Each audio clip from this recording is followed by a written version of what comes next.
Hello everyone, I hope you all are doing well. So, in today's video, we are going to be talking all about makeup do's and don'ts. And these are just my personal ways of doing makeup, some things which I have learned over the years.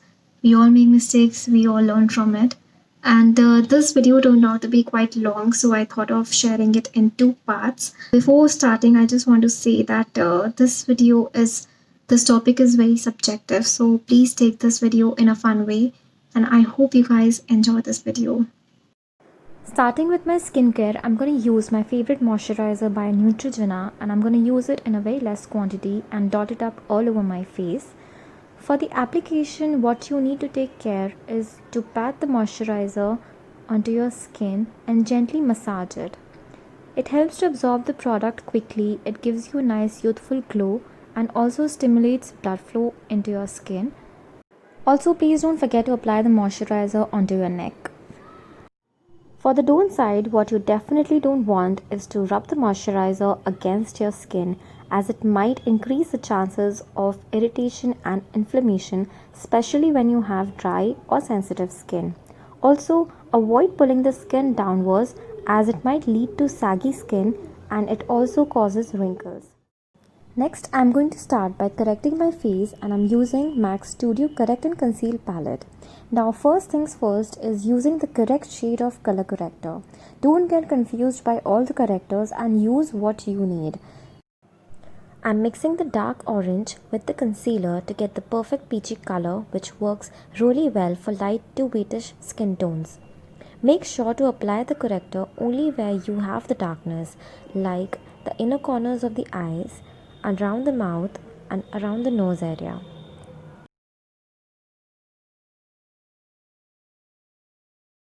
On the don't side, I'm using a corrector which is extremely dark for my skin tone and going in with a heavy application and applying a thick layer of it. Often at times we get carried away and apply more than we require, and we just forget the purpose of one particular product. So please remember, corrector is to even out the skin and not conceal. Coming back to the do side, I'm using my finger as well to blend the corrector, as it warms the product and makes it look natural. Next thing you need to make sure is to work in thin layers and add the product wherever you need more coverage. Another don't is blending the corrector down till the cheek where you don't even want the product to be. This is a big no when applying a corrector, and also overloading the product becomes difficult to blend and seeps through the foundation. Next, for the foundation application, I'm using Bobbi Brown's Skin Foundation, which I absolutely love. I'm going to start by applying a thin layer of foundation from the center of my face and kind of working it into the brush and blending it until it gets disappeared into my skin. Next thing you need to remember is to dab the foundation brush onto the areas where you have put color corrector, as you don't want the product to move from its place. So this is how I usually apply foundation on myself. I just love giving skin the right amount of coverage, and where you can still see the skin underneath, and something which doesn't look like you're wearing a mask. And also, please don't forget to apply foundation till your neck. Now, don't cake foundation onto your face and apply all the product at one go. This is really not necessary. And since we have applied crazy amount of corrector, you would need extra layers of foundation to cover that up, which at the end makes it super heavy. Just know enough of what you're doing, but not to the point where it looks crazy caked up. Now moving on to concealers, I'm using Tarte Shape Tape Concealer. Now this concealer has a really good coverage. So if you're someone who's looking for a natural finish, I probably would recommend to take it onto your hand and then pick the product as much as you need with the help of a brush. To apply the concealer, I'm going to bounce the brush gently under my eyes and blend it down till my cheeks until it becomes seamless. Also go in with the patting motion where you have pigmentation or blemishes. This will just allow for the product to hold onto the skin. And don't blend too much of that away. Also, I'm adding a bit of a concealer to even out my eyelids. and it also gives a nice base for your eyeshadow to sit on. On the don't side, I'm using the same concealer but with a heavier application, and I'm going to apply it under my eyes and to the center of my face. One thing what you need to remember is that when you apply any heavy duty product onto your face and blend it, the product kind of extends everywhere. So you need to make sure that you start with less product and add if you need more coverage. Also, concealers dry out fast, so avoid applying concealer everywhere at one go, as it will become difficult to blend everything quickly, especially when you are a beginner. And honestly, if you ask me, the don't side looks beautiful on camera, I'm not gonna lie.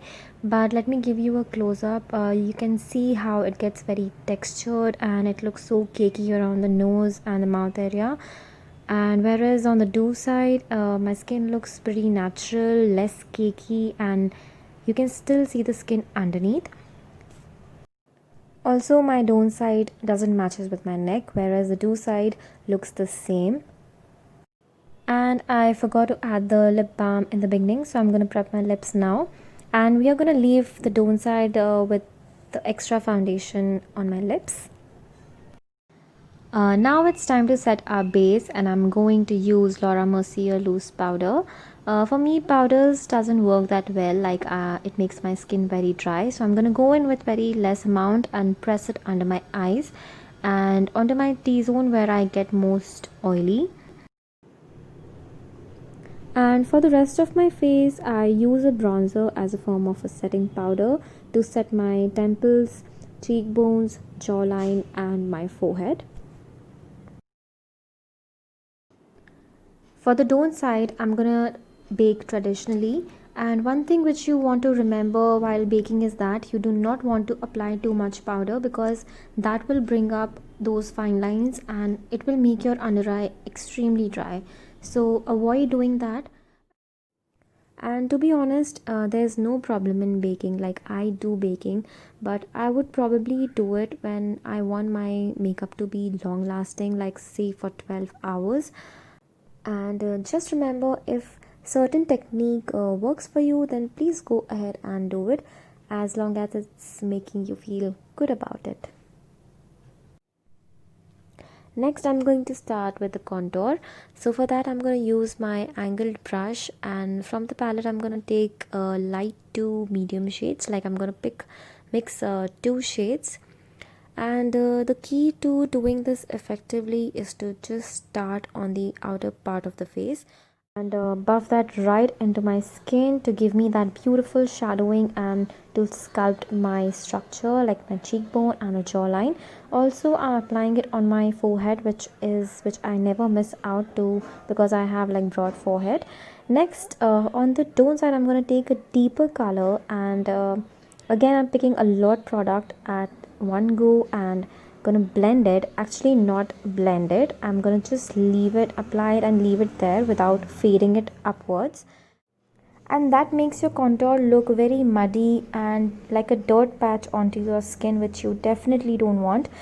And I think it's all about the pressure you put on your face, and trust me, it's gonna change your makeup game so much. Like, so remember to diffuse the product and blend it into your skin until it becomes seamless. Next, I'm going to go in with my cream blusher, and I'm going to apply it right onto the apples of my cheek. And since you remember, I have applied powder only under my eyes, to the center of my face, and bronzed my cheekbones, so I can go in with my cream blusher and apply to the areas where I want that flushed look.